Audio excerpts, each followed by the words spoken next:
If you could remain in our memory forever, would you?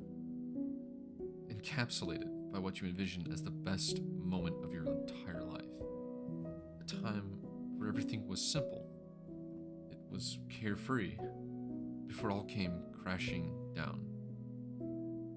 This is the bittersweet truth of the emotional climax in a short story, a part of the anthology movie Memories.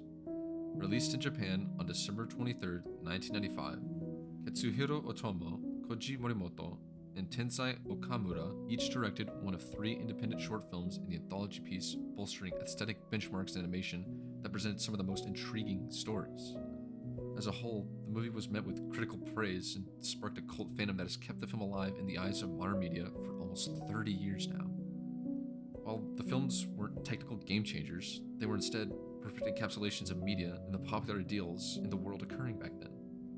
Time capsules of a world now long past. Memories.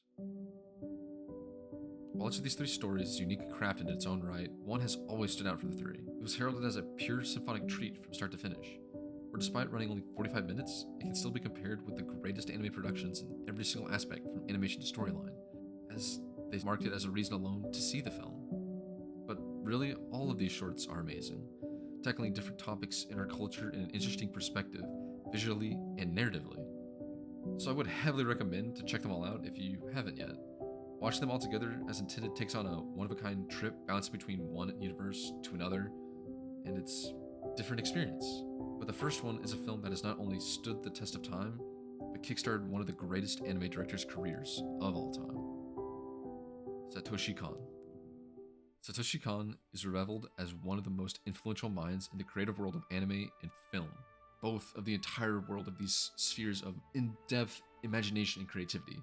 He is seen to be one of the greatest to pull from for inspiration.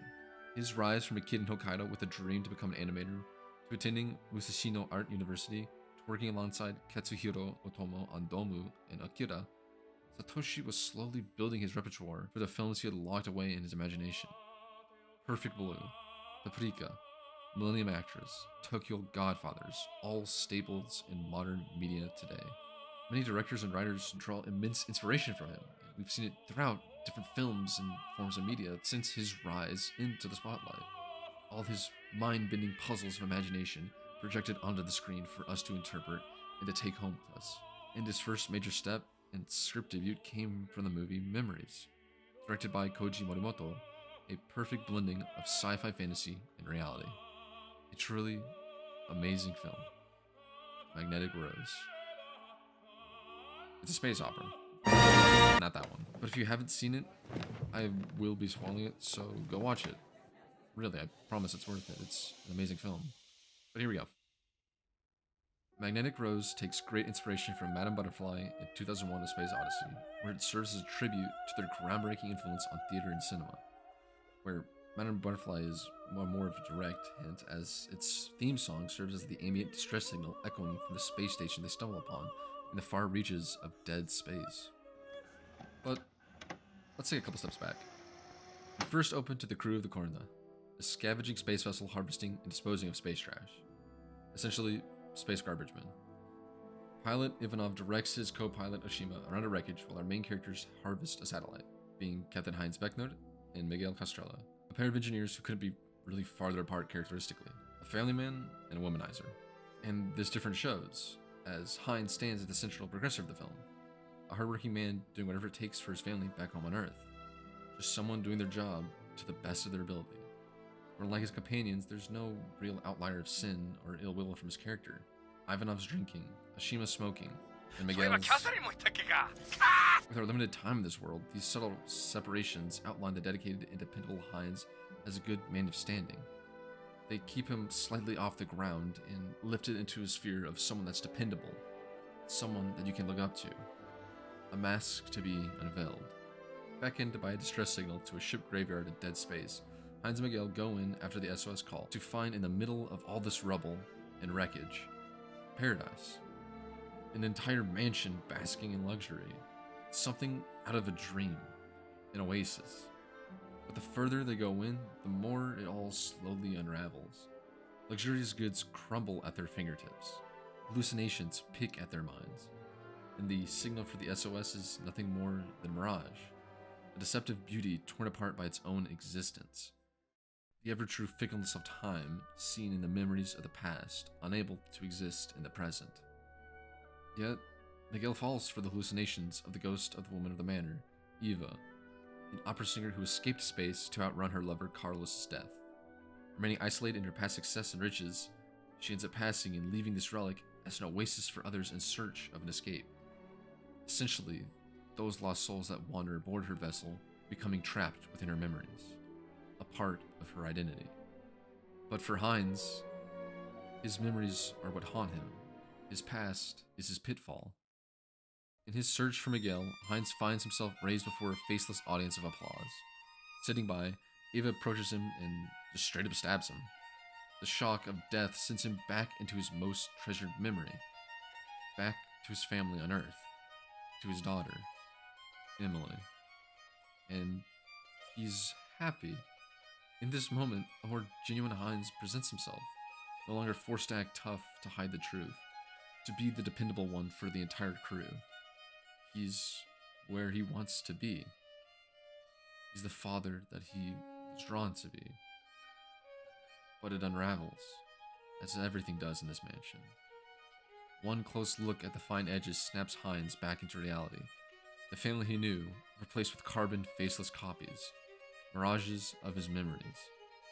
Terrified at the sight, he opens fire but can't bring himself to destroy Emily. Something more sinister deeply rooted there. His pairing to Miguel's obsession with Ava's love, being in his grief, in the loss of his most treasured possession, his child. His hard-working facade and family-bound memories are stripped away to show him for who he is, a father lost in grief. The past trauma of her loss, the catalyst for his journey back out to space. His job, a way to distance himself from the reality waiting for him back home. To linger in the fantasy that she's still there. That his family is whole. That he's not responsible. That this memory can be eternal. And that's what Ava dangles in front of him, enticing him to stay in the past. To stay with the memory of his daughter, before the pain, loss, and devastation had their way with his mind. To give in. He rejects it. Breaking the loop, he brings an end to the hallucination that lures Miguel to an eternal fantasy. His mourning opens him to acceptance. The bitter truth that the past is in the past. That this beautiful place luring in desperate vessels is nothing more than a temporary escape.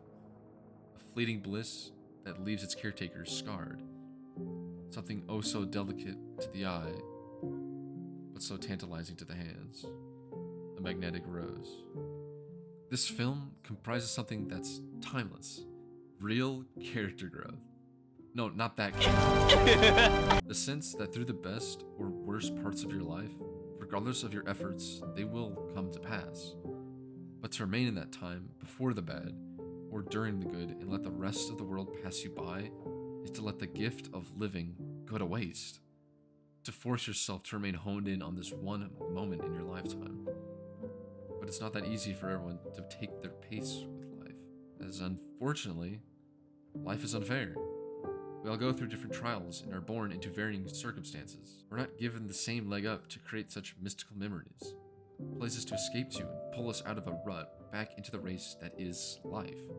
But that doesn't mean we have to wallow where we are forever, to mourn what's already been in place most of our lives.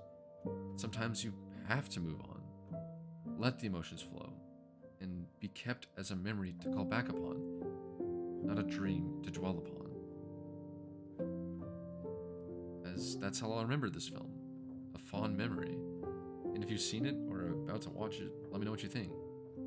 Really, I enjoy talking about it. But if you haven't, check out the rest of Satoshi Kon's work. Honestly, it's one of the best filmographies out there. And thank you for watching. Currently working on the next script, and I'm going to keep trying different formats to see what feels best, as I want to make these to connect with people. So until the next one, I hope you have a great day.